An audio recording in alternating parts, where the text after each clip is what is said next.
കേന്ദ്ര കാലാവസ്ഥാ വകുപ്പിന്റെ പ്രവചനമനുസരിച്ച് അടുത്ത 5 ദിവസം മഴയ്ക്ക് സാധ്യത. വിവിധ ജില്ലകളിൽ കേന്ദ്ര കാലാവസ്ഥാ വകുപ്പ് ഓറഞ്ച് അലർട്ടും യെല്ലോ അലർട്ടും പ്രഖ്യാപിച്ചിട്ടുണ്ട്. 13-ന് പത്തനംതിട്ട, ഇടുക്കി, 14-ന് എറണാകുളം, തൃശൂർ, 15-ന് ഇടുക്കി ഇങ്ങനെയാണ് ഓറഞ്ച് അലർട്ടുകൾ. ഇവിടങ്ങളിൽ ഒറ്റപ്പെട്ട ഇടങ്ങളിൽ അതിശക്തമായ മഴയ്ക്കുള്ള സാധ്യതയാണ് പ്രവചിച്ചിരിക്കുന്നത്. 24 മണിക്കൂറിൽ 115.6 മില്ലിമീറ്റർ മുതൽ 204.4 മില്ലിമീറ്റർ വരെ മഴ ലഭിക്കുമെന്നാണ് അതിശക്തമായ മഴ എന്നതുകൊണ്ട് കേന്ദ്ര കാലാവസ്ഥാ വകുപ്പ് അർത്ഥമാക്കുന്നത്.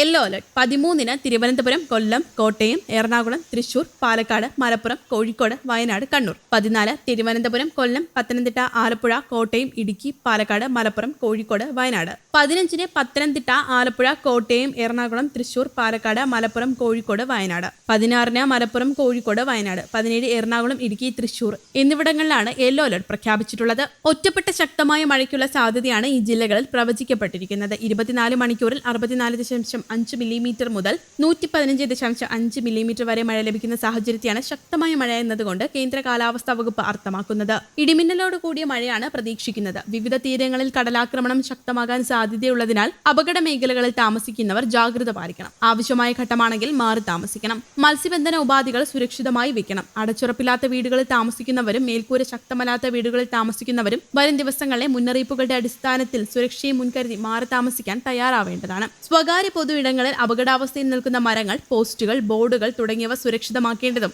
മരങ്ങൾ വെട്ടേണ്ടതും ചെയ്യേണ്ടതാണ്. അപകടാവസ്ഥകൾ അധികൃതരുടെ ശ്രദ്ധയിൽപ്പെടുത്തേണ്ടതാണ്. ദുരന്ത സാധ്യതാ മേഖലയിലുള്ളവർ ഒരു എമർജൻസി കിറ്റ് അടിയന്തരമായി തയ്യാറാക്കി വെക്കേണ്ടതാണ്. ശക്തമായ മഴ പെയ്യുന്ന സാഹചര്യത്തിൽ ഒരു കാരണവശാലും നദികൾ മുറിച്ചു കടക്കാനോ നദികളിലോ മറ്റു ജലാശയങ്ങളിലോ കുളിക്കാനോ മീൻ പിടിക്കാനോ മറ്റ് ആവശ്യങ്ങൾക്കോ ഇറങ്ങാൻ പാടുള്ളതല്ല. ജലാശയങ്ങൾക്ക് മുകളിലെ മേൽപ്പാലങ്ങളിൽ കയറി കാഴ്ച കാണുകയോ സെൽഫി എടുക്കുകയോ കൂട്ടം കൂടി നിൽക്കുകയോ ചെയ്യാൻ പാടുള്ളതല്ല. അണക്കെട്ടുകളുടെ താഴെ താമസിക്കുന്നവർ അണക്കെട്ടുകളിൽ നിന്ന് വെള്ളം പുറത്തേക്ക് ഒഴുക്കിവിടാനുള്ള സാധ്യത മുൻകൂട്ടി കണ്ടുകൊണ്ടുള്ള മുൻകരുതൽ സ്വീകരിക്കണം. അധികൃതരുടെ നിർദ്ദേശങ്ങൾ അനുസരിച്ച് ആവശ്യമെങ്കിൽ മാറി താമസിക്കുകയും ചെയ്യണം. മലയോര മേഖലയിലേക്കുള്ള രാത്രി യാത്ര പൂർണ്ണമായും ഒഴിവാക്കുക. കാറ്റിൽ മരങ്ങൾ കടപുഴകി വീണ് പോസ്റ്റുകൾ തകർന്നു വീണും ഉണ്ടാകാനിടയുള്ള അപകടങ്ങളെയും ശ്രദ്ധിക്കേണ്ടതാണ്. ഓറഞ്ച് യെല്ലോ അലർട്ടുകൾ പ്രഖ്യാപിച്ച ജില്ലകളിൽ എങ്ങനെയാണ് മുന്നൊരുക്കങ്ങൾ നടത്തേണ്ടതെന്നും ഏത് തരത്തിലാണ് അലർട്ടുകളെ മനസ്സിലാക്കേണ്ടത് എന്നും സംസ്ഥാന ദുരന്ത നിവാരണ അതോറിറ്റിയുടെ ഓറഞ്ച് പുസ്തകം 2023 വിശദീകരിക്കുന്നുണ്ട്. കേന്ദ്ര കാലാവസ്ഥാ വകുപ്പ് മുന്നറിയിപ്പിൽ മാറ്റങ്ങൾ വരുത്തുന്നതനുസരിച്ച് അലർട്ടുകളിൽ മാറ്റം വരുത്താവുന്നതാണ്. ദുരന്ത നിവാരണ അതോറിറ്റിയുടെ ഫേസ്ബുക്ക്, ട്വിറ്റർ പേജുകളും പരിശോധിക്കുക.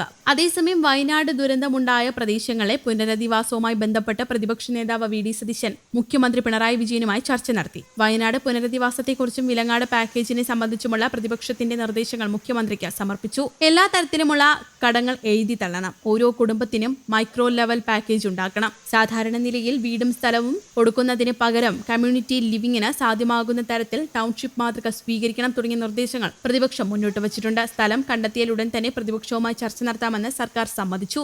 News desk, Kerala Kaumudi.